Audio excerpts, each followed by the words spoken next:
This is part 3 of my video tutorial on working with swags. And in this segment I'm going to talk exclusively about working with either pre-made plywood or with plywood that you simulate by gluing up your own thin pieces of wood. The basis of working with plywood and getting interesting effects easily without fidgety angles or difficult glue-ups is to use the same hexagon that I developed for the footed candy dish.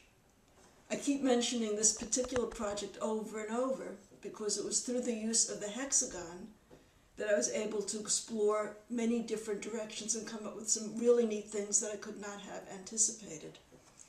In this glue-up that I showed you in the earlier videos, you have the hexagon, and I glued up strips about, I'd say about a ½ inch total thickness, which is what you would typically do if you were going to glue up a swag.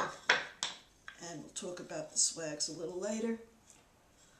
But if I want to make a ring that has an interesting, that gives you the interesting plywood glue up, a center ring, the way you do this is to vary it by making your glue up at least 3/4 of an inch wide. Then when you cut your ring, the entire ring will consist of your plywood. Instead of with a narrow ring, the inside has your hexagon wood. So when you're doing the glue up for an interesting center ring, your middle can be plywood, it can be scrap wood. It only serves as a place to glue up your wood. And for this bowl, what I did was I used it in the middle in a manner similar to the projects in chapter 5 of my book, in which you're dealing with projects that use more than one set of rings. Right? And that was glued in and sanded around the midpoint. It's as though you drew a line in the middle and sanded an angle on either side. And you can set this ring at the same plane as the rings that surround it, that they protrude the same amount, the angled rings.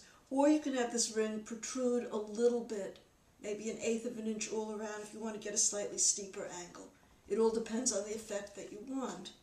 Now the interesting thing, and this was a completely surprise discovery, was that when I sanded the inside, since I was making a bowl and I needed the inside to be nicely sanded, I got a very interesting effect as well. And that's why you make it wider, so the entire ring is made up of your colored plies. All right, now, in this bowl, I tried a combination of the two. This was made, the center decoration was made of 3 sets glued up around octagons. The top and bottom formed swags, as I showed you a moment ago. The middle ring was done like this. The 3 blanks were glued up as identically as I could make them. And the alignment is pretty good. It's not perfect, but because I used plywood for this, it was a very nice quality plywood that came from an old bed rail that a member of our wood club donated to the cause. It looks nice, you can get away with it. So if you want to start experimenting, try plywood, with good sound plies.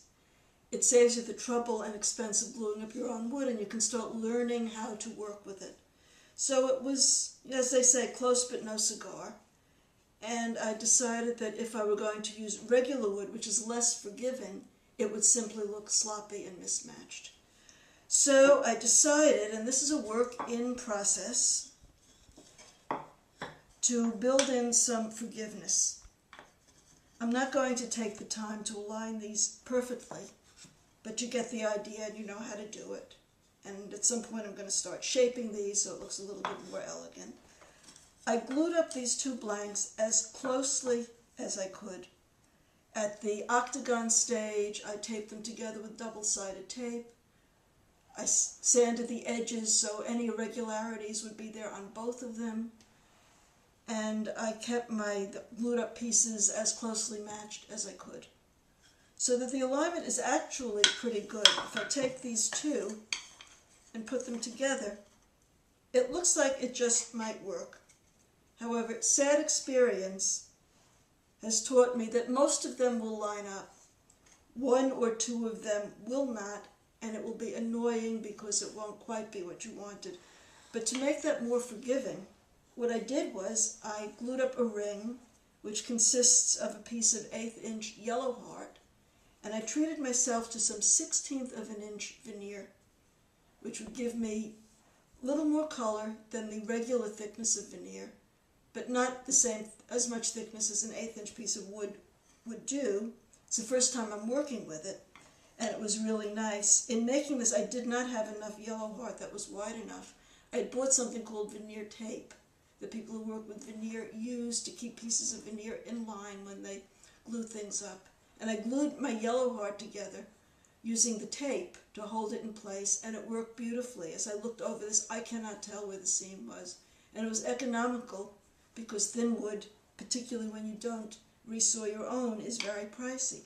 Now, what I am going to do when I continue working on this bowl the next day or two in the shop is I'm going to insert this ring in between. I'm going to get these as well aligned as I can. I may do a little sanding. These I did a little sanding because I wanted to be able to see what I had. And by inserting this ring, the eye is going to follow it around. It's going to follow the curve around to see what it wants to see.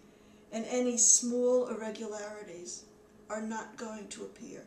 You can use a wider ring if you want. I like using pieces of wood, say 1/2 inch, with veneer on either side would be very nice. I'm finding that adding thin pieces of veneer, let's see, I think I did that here, right on the bottom of this rim, and I added veneer to the top and bottom of this ring. Adds a little bit more elegance for very little extra cost. I am going through a lot of glue, but I think it's well worth it. And then once this is glued up, then I will sand the inside and continue with this, adding on the rings in the customary manner. And I haven't decided yet on the shape, whether I'm going to make a closed bowl, whether I'm going to make an open bowl. I may wait and see what this looks like. If it's really pretty, I may keep it open. If it's not so pretty, then I will close it up so that it becomes invisible. But these are some of the options, so that using these basic principles for swags, whether they're shallow swags or deeper swags, with a little attention following the tips that I've given you to the glue up, you'll find that you will have much less trouble, and you can get some pretty amazing effects with very little extra effort. So good luck with your bowls, and feel free to let me know how you do. Thanks for watching.